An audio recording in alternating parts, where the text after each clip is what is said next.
Hello everyone, here's my little guide on how to pull off 100 mob pull in slave pens as a hunter. Surprising. Firstly, we need to start off with the items and pets that is required for doing this run. Thankfully, it's a pretty short list. First of all, we need to have a wolf pet with Furious Howl, rank 1, and dash. Then we also need to have a PvP trinket, a bunch of healing potions, explosives, and also, as a luxury item, the Sulgurub Exalted Reputation Necklace for reducing Feign Death cooldown.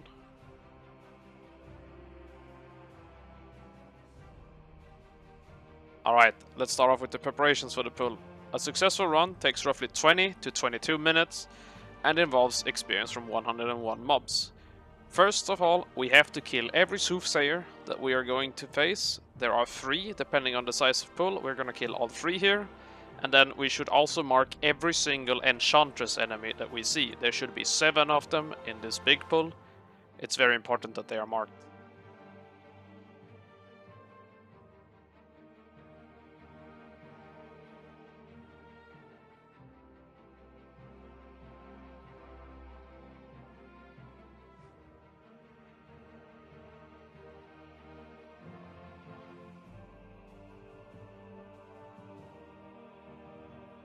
Now that we have entered Manu the Betrayer's room, there's only one really important thing to think about, and it's that we cast Feign Death before we jump off the bridge further up ahead. This is because Manu the Betrayer has been given a teleport ability, where he will teleport the player to him, unless he can find any pathing to you. Now we're at where we are going to start pulling everything after we've killed 2 more Soothsayers. Once you get to this spot, if you're low level, you will need to pet pull to make your way into the tunnel to Quagmoran's lair, but when you're higher level, you can just walk between the packs. To kill this, you kind of have to figure out what works for you. The goal is to use CDs and trinkets to kill the first 2 Soothsayers and reset the packs. You can do this one by one. I do recommend killing the one in the lair first, because you can use the water to gain a lot of time to kill the second Soothsayer. Or the third, I guess, in this case.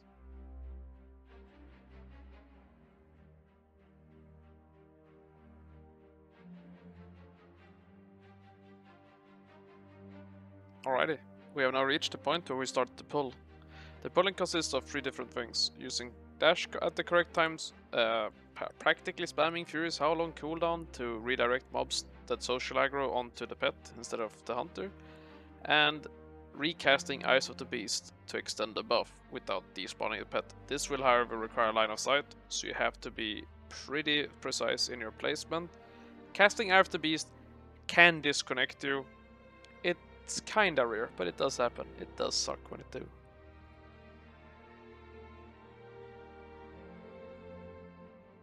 I do a bunch of mistakes here, and it also kinda showcases that while you're doing the pull, you still have some outs. Unlike when you're actually in the kill phase later on, the kill phase basically doesn't have any failsafe. You just die if you do it wrong, but here you have some leeway.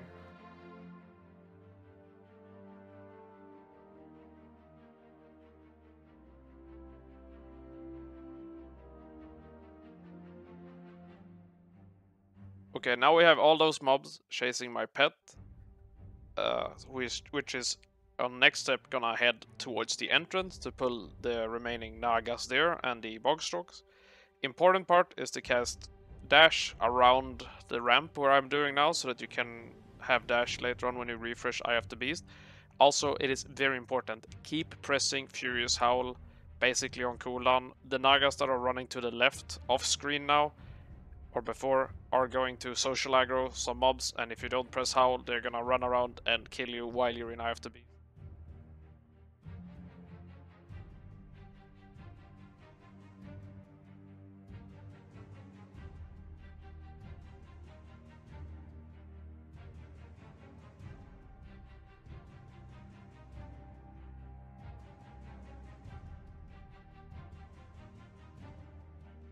That was a very close call that I didn't get to refresh Eye of the Beast.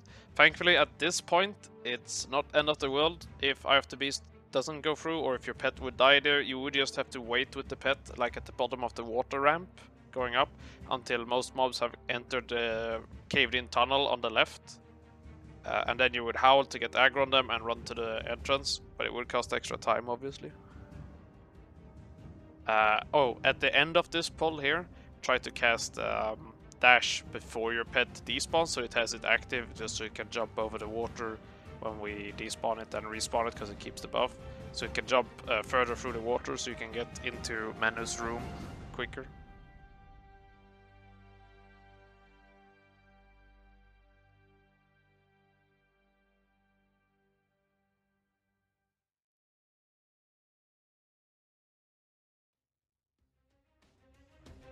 Alright, this is actually one of the trickiest rooms to pull.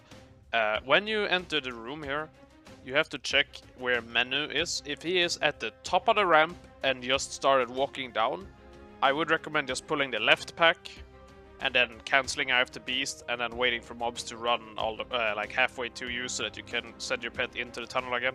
Because if he is at the top of the stairs walking down, there is a very small window where you can pull the entire room of mobs without chaining him. Because when you pull, there's a chance that they cast Rain of Fire and they stop the channel in his pathing, and then he social aggros, and then you have to reset the entire pull because you can't do the pull with the boss. You will not out damage his healing totem.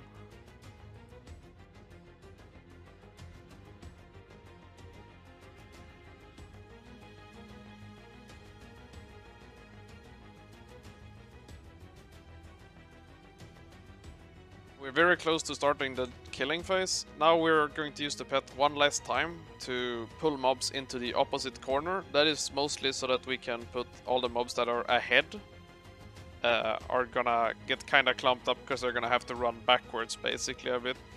We're gonna place a frost trap because it makes it a lot easier to control the mobs. There's so many mobs, you have to make sure that they don't climb up on a wall. We're gonna go more into this. Afterwards, it's important that you place the pet exactly where I place it. We will cover this, but it's for later use when you're killing mobs when they're low health. Yeah, the pet needs to have some threat, like 1 or 2 Furious Howls, rank 1, it's almost no threat. It just needs to have threat, but 1 tick of Explosive Trap will out-aggro it. Oh, the threat generated by the wolf can be done like further into the fight when you've already used a healing potion or 1 or 2 explosive traps. You don't have to howl instantly. As long as you summon the pet while you're in combat, it should be on aggro on everyone, but I've had mobs reset if I didn't Furious Howl, so I just do it for safety.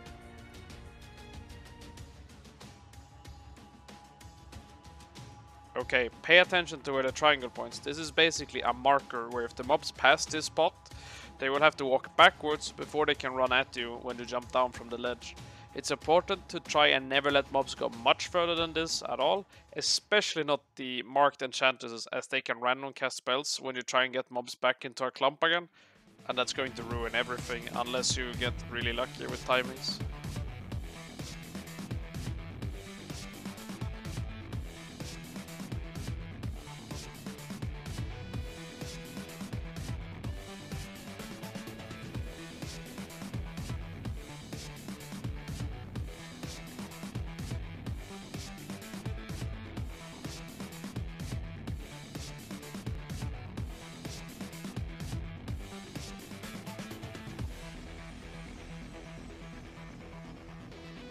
Okay, so for the actual killing part, which starts here, before any mob is below 20% and they get the movement speed reduction, we are going to try and do exactly as I do here. Let mobs clump up by the far wall, by the tip of their pathing, then jump off the ledge, run up to the lamp, slightly to the left at least, place a trap, and then get back to safety by the ledge again.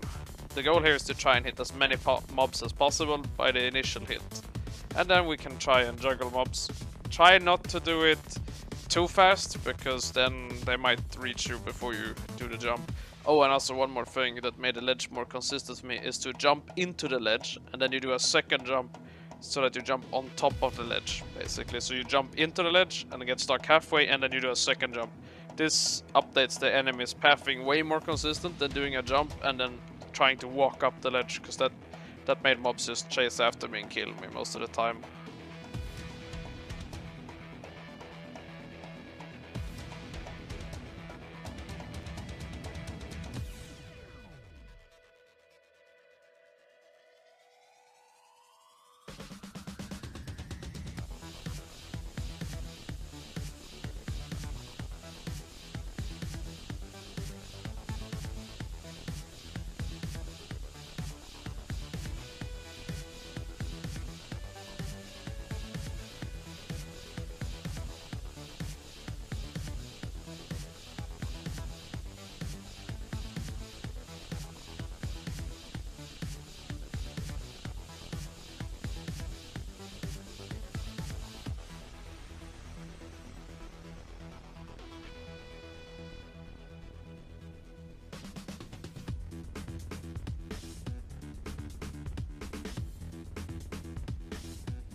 Okay, we're now in the end game, where mobs are getting to 20% and lower, so they get slower.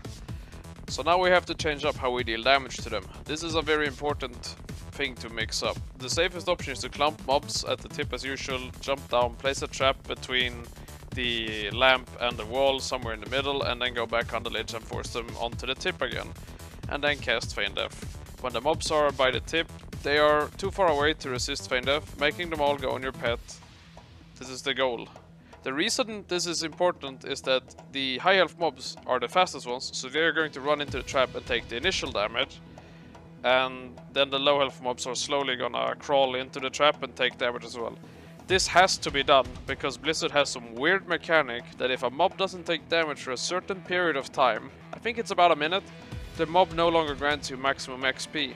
Basically, the XP is correlated to its remaining health percentage when you then deal damage to them again, if this much time has passed. It is therefore very important that you try and clump mobs as fast and often as possible when mobs start getting low health. We cannot risk delaying explosive traps or the explosive Feign Death combo, as that may lead into XP loss. You need to come to terms that you will lose some mobs worth of XP per run, in most cases. Take it from me, you will just die if you try to push the XP too much. I have tried so many times. Also, this is where the Sorgrove necklace comes into place. 2 second less cooldown on Feign makes for more frequent Feigns. It's a nice thing, but it's not necessary. I like using it. Alright, there you have it. Enjoy. 100 mob pull, possible as Hunter. Very difficult, very fun. Big XP. Bye bye.